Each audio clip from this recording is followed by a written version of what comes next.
If all you do is create demand and you don't have a mechanism to capture it, good luck. If all you do is capture demand, but you don't have anything creating it, you're going to hit that plateau. So that's where those two together lead to the growth goals and how you're going to achieve those.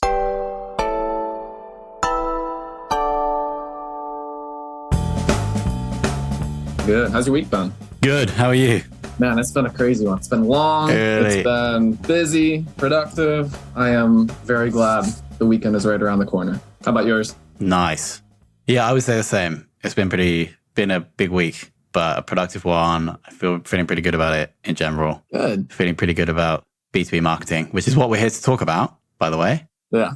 So the things I would like to cover is I want to learn about first your journey in Refine Labs. I think it's an amazing case study for like a services business.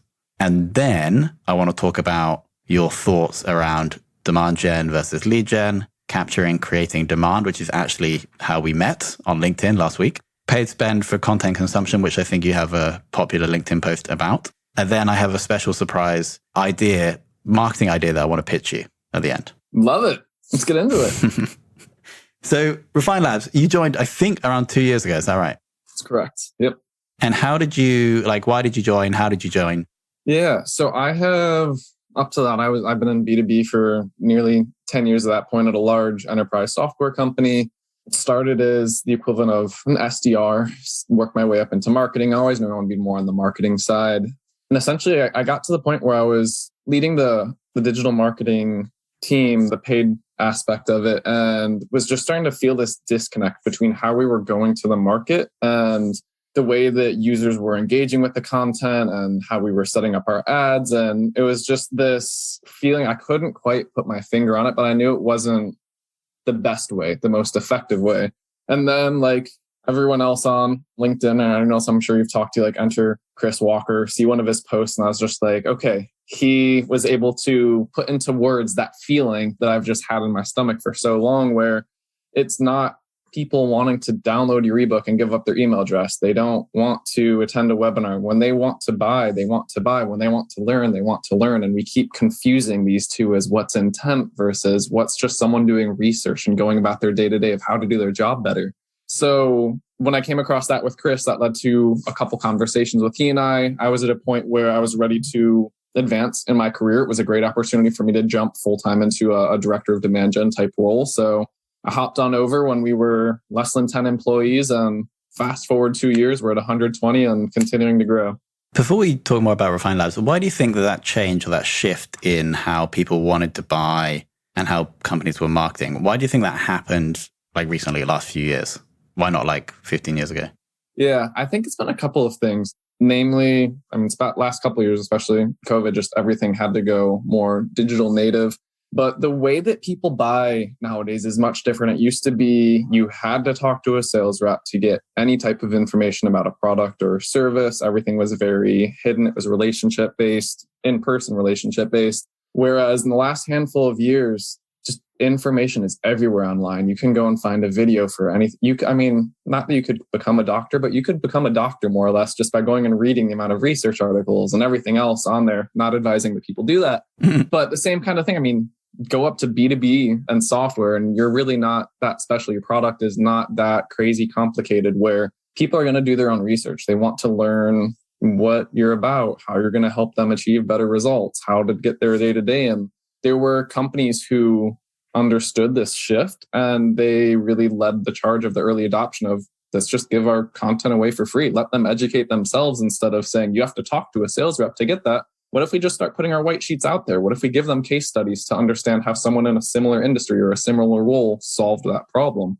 And so I think as more and more of that happened, that's what really led to the shift where that expectation started to be set within the consumer. So if you weren't doing that at your company, they were just saying, okay, cool, I'll go find another competitor of yours who does have that information that I can access and then go learn about them more instead. Makes total sense. So essentially the environment changed because of the internet.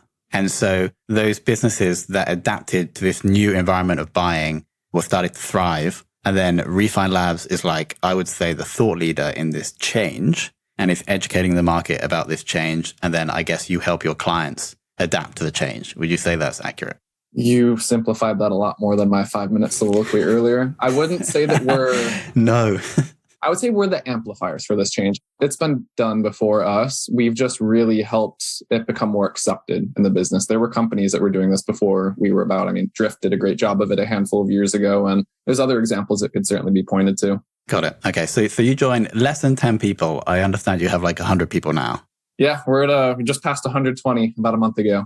Congrats. And your role, has it changed? Yeah, since I started.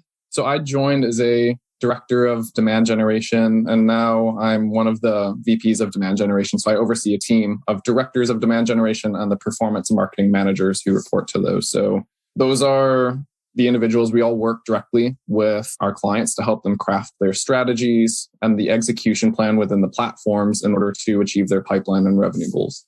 And so you're running demand generation for Refine Labs clients, not Refine Labs. Correct. Yeah. It's primarily for our clients. When we say demand gen for Refine Labs, we got engaged on LinkedIn. That's our biggest strategy, honestly, with acquisition is educating the market, engaging others in the marketing space through channels like LinkedIn, TikTok, and others. So that's always the fun. What's the ROI on that? Like, we're never going to see an attribution. I commented on Sam Kuehnle's post on LinkedIn, but here you and I are having a conversation about something. Who could say that something couldn't come out of this for our listeners or anything else? But we do not have an outbound sales motion intentionally because we drive all this demand to our company. We have a sales team that's inbound oriented where they field the people that come in from our requests. But yeah, that's a big part of our own demand strategy is the number of voices that you see coming from our team that are helping to educate just the larger B2B marketing space. So on that note, you have been killing LinkedIn recently. Appreciate that. Can I ask you about like processes behind that? Do you like write out at the weekend and post them every morning? Do you post every day? Any like specific tips related to that? Yeah, so I start off meditating for a half hour and then I go into my Zen garden. No, I'm kidding. I'm not one of those gurus that can give you all this stuff. There's a lot of different ways that people do it. Me personally, I find that content that I enjoy writing the most about is content that's top of mind for me. What am I experiencing with the client currently? What am I seeing in the market itself? So I could probably do a better job of dedicating myself to sitting down for an hour over the weekend and writing out my posts for the week. But more often than not, I'm hopping on in the morning. I'm spending a half hour thinking about a topic or something that's come up and then starting to write that, distill it down into a consumable way for LinkedIn and then pushing it out in that way. So it's not as thought leader-ish as you might think, but that's why I think it's so relevant because so many people are experiencing those types of things because they are the timely content pieces, not this big fluff about how you should do demand generation and just saying the platitudes that we all see on LinkedIn. It's like, I like to get more into the how and the why behind things, not just the what. So you're in like a client meeting, something happens or you see some data, you understand something, you're like, I should write a post about that. Maybe that day or another day, you'll write it out, bang it out. And then now you're getting like thousands of likes, right? Not thousands. I wish only Chris gets that. No. Okay. A couple hundred, okay. But no, I enjoy more. I gauge not the success of it by the likes, but the conversations that come, because that's what tells me, I mean, you can get all the people like great post, but that doesn't mean anything. Like I like the people that ask the deeper questions from it and I can then help them or how they're overcoming something similar. Because to me, that's the fun part. I mean, that's what social media is really for at the end of the day, not to put yourself on a pedestal, but to engage with other people. Which is exactly how we met. So what I'm going to do now is I'm going to get this post out. And because you kind of dominated, so my post, for people listening, my post was a little bit, I don't know if I should say facetious, but it was a little bit like simplified, right? Because my point is basically that we at Fame, podcast agency, have grown only through capturing demand. And I think a Refine Labs like motto or belief is that people that create demand are going to win. And so I basically just say, I'll like abbreviate the post. Businesses that create demand will win. I call bullshit. Creating demand is 5x more complex and expensive than capturing demand. We've gone from 0 to 1 million ARR simply through capturing demand. Then then Sam comes in. Your comment, 31 likes on the comment, nearly more likes than the post itself. So, and it's just like a really, really good, like thoughtful response. Because I like really the answer is like size of company, right? Like we're a lot smaller. Would you agree? Because you're saying here, yeah, it's more complex and expensive, and that's why most companies stall out before 10 million. 0 to 1 million can easily be done. 1 to 10 million is another story. Can you like just elaborate on your answer to my maybe oversimplified LinkedIn post? Yeah. So it goes to the concept of just how much demand is available to be captured at a current point in time. So a lot of organizations that come to us, they have done a great job running Google Ads, or I say great job, they've been running Google Ads and other capture demand type channels. What then happens is they start to hit a plateau in terms of how much revenue or pipeline they're generating in a year. They have their board, they have their leadership saying, we need to increase our pipeline. We have this goal for this year that we're not going to hit. And so that's where it really becomes you're maxing out your capturing demand in Google. There's only so many searches for podcasting software. So how do you then go in and bring more pipeline and revenue for your organization? And that's where the create demand comes in. And it's ultimately, it's the snowball that you start rolling that feeds into that capture demand. So what it is when you create demand, you're educating your ICP who may not know that they even have a problem or that there's a solution to something like this. Someone could just be thinking, podcasting software, I just go on Zoom, I record it, and then I pull the audio from it. And it's like, yeah, that does work. Is there a better way? I bet there is, but unless they know that there is a solution out there, that's what creating demand does is it allows you to get in front of those individuals and then you educate more and more and more of your ICP. And what happens is, say in a month, you have 100 searches for best podcasting software. As you continue to educate your ICP, you'll see 2 months later, there's 120 searches for that.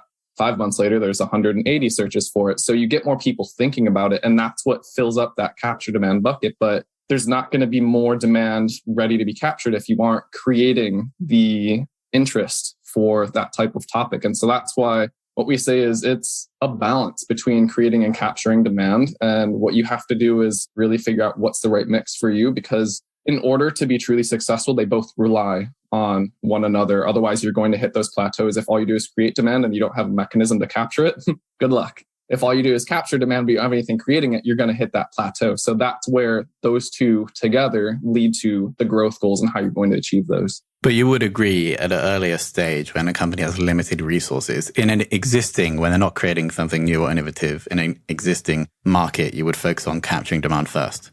Yeah. I mean, it's the low hanging fruit, right? How many people are showing up right now for podcasting software? Let's go make sure that we're putting enough budget into Google to capture those. What I say and what we usually recommend is it depends on the size of your budget, because I think in that I may have provided an example or in another post I wrote was, say there's $2,000 worth of search spend towards that type of keyword. If your total company budget for media spend is $5,000, that's 40% of your budget. If it's $50,000, that's nothing. That's 4% of your budget. So what you want to do is just make sure that you are showing up for it. But I would never go all in 100% on capture demand. Even if you only have $5,000, I'd say carve out $1,000, get your true ICP and just get out there, because that's the brilliance of LinkedIn and Facebook. On Google, if you go after the higher educational type phrases, more low intent. So what is podcasting software, where they're just looking to understand, like, I don't know what it is. I want to understand how it could work for us. I would rather spend $35 to get 1,000 impressions. So a $35 CPM versus $35 for one click. And so that's where you just need to think about the scalability, the efficiency of it, and understanding your ICP with how they're going to engage with that. Are they going to convert on it, or are there other mechanisms to educate them in a better way that'll lead to longer term results?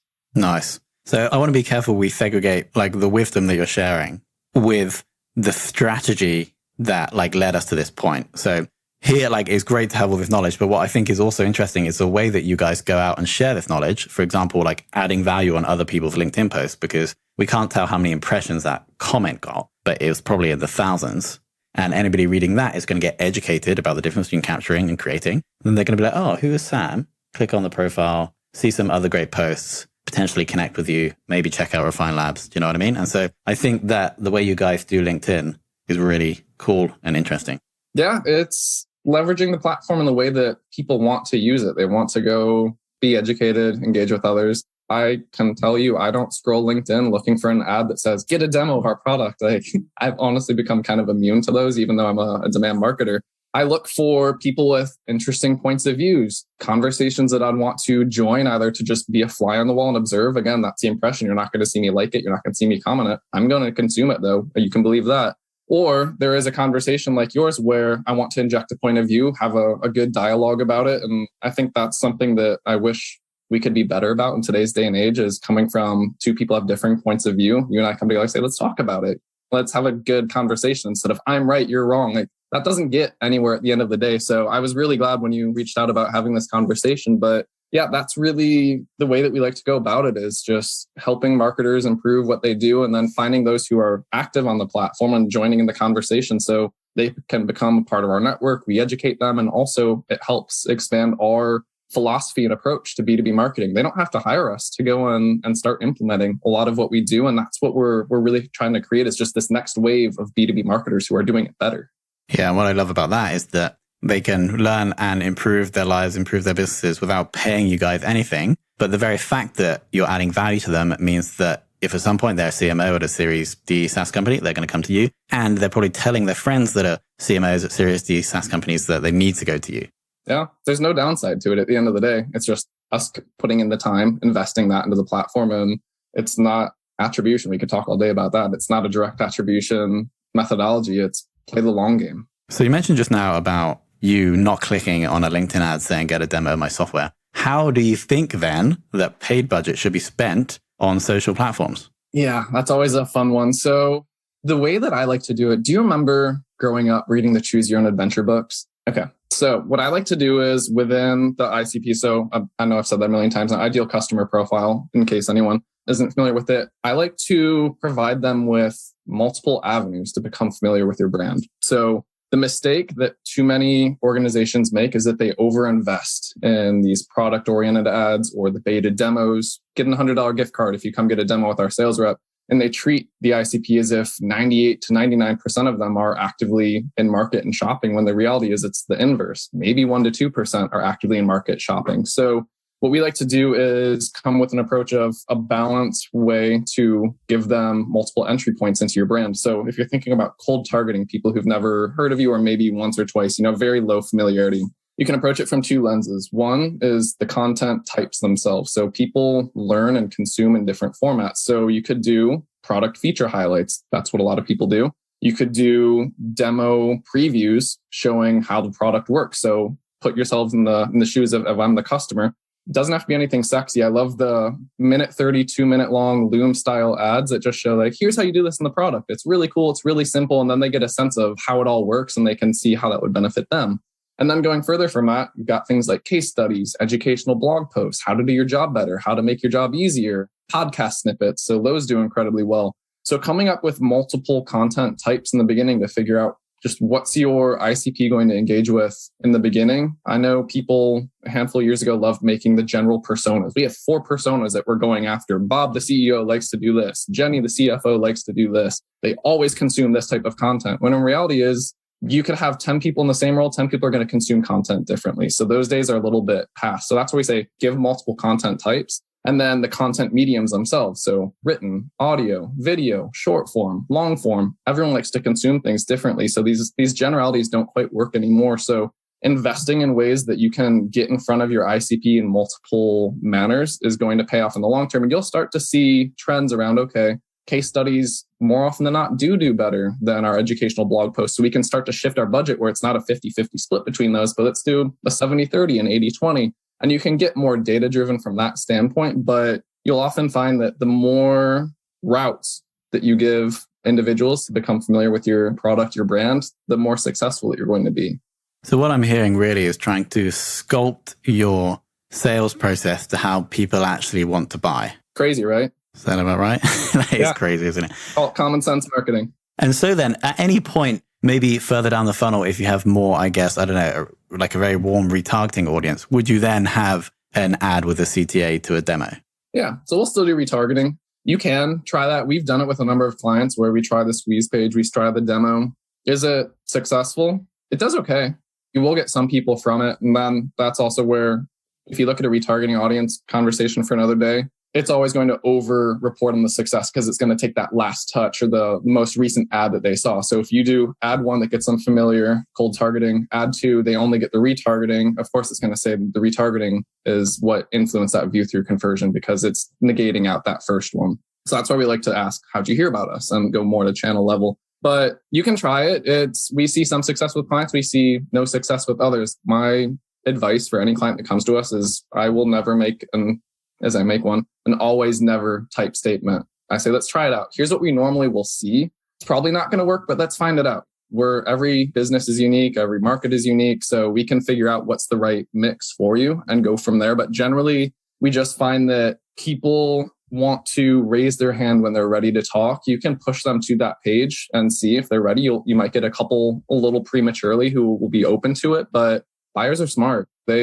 Every website has the top right button. You are trained. There is a very clear CTA about how to get in touch with your company. We all know that. There's a reason that they aren't clicking on that when they're at their website and they're going to the resources section instead. So yeah, it's a balance, but yeah, what you can do with retargeting, you can give more in-depth case studies. So if you see that people visited, say you serve 4 different industries and you see that they visited this specific industry page, now you could serve a more in-depth case study specific to that industry, or you can do things that lean more towards the insight that you've gotten from them. And then what we say is on the page itself. So if you do want to get into your website, give them multiple avenues to get in touch, make it easy. So you've got the sticky CTA in the top right. As you work through the blog post or the case study, give a couple examples of like, hey, do you just want to like chat with a sales rep now or an SDR or a consultant? Cool, here you go. So you can work it in as part of the user experience itself, but that's why I say don't underestimate your buyers.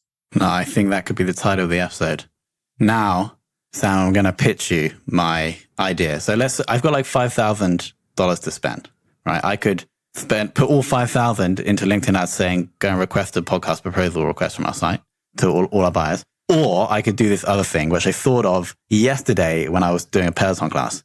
And I'll explain why it came up in the Peloton class in a minute. But before I tell you the idea, I have to introduce 2 concepts that are like driving the idea. The first is a concept that I learned ages ago about content marketing. If you're thinking about creating a piece of content, maybe it's actually a better idea to create that piece of content for the influencers of the people that you're trying to reach, as opposed to the people that you're trying to reach. Because then if you do that, then the influencers are going to like it and share it. Concept number 1.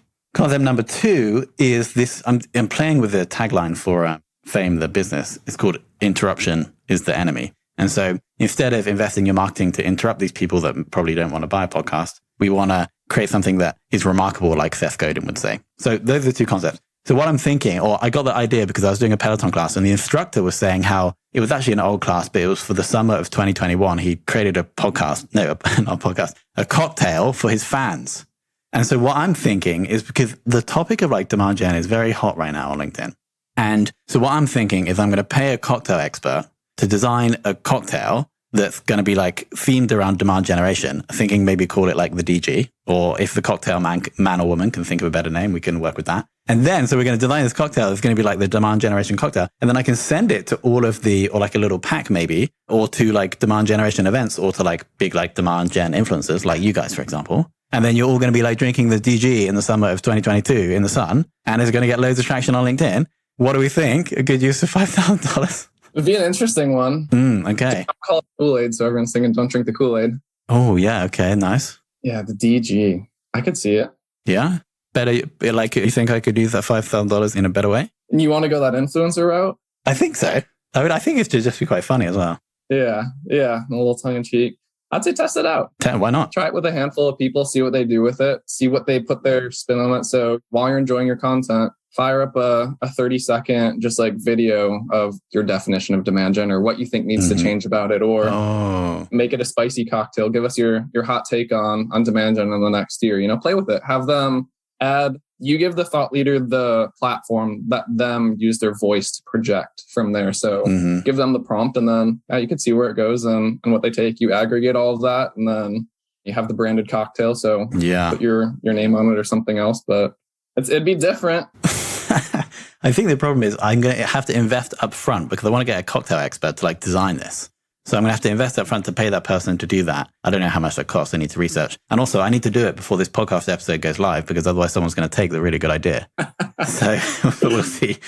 Amazing. Okay, I'm going to do it. Sam, I want to thank you so much. It was very seamless, like your comment and then bringing you on the show very fast. And obviously, thank you for sharing all the wisdom about demand generation. And thanks for like banging out sweet LinkedIn posts. I'm like a big fan of the way Refine Labs markets itself. And so it was great to learn from you one-on-one. Yeah, well, I appreciate the time. This has been fun. We definitely need to do it again after those cocktails go out. Thanks, Sam. All right. And thank you for listening to this episode of the Confessions of a B2B Marketer podcast. I want to thank Sam for coming on and sharing all of that demand generation wisdom. It's great to hear from somebody within this amazing company called Refine Labs. So thank you so much. And of course, if you have any questions about the show, you can add me on LinkedIn, Tom Hunt, send me any questions in direct message. If you have any feedback, please leave that in the form of a Apple Podcast rating and review. I'll start reading these out. So if you leave the rating or review and then just ping me saying you've done it with your domain, with your brand, and then I'll read that out in the outro of shows going forward so you can get some exposure to the audience. And of course, thank you so much for listening.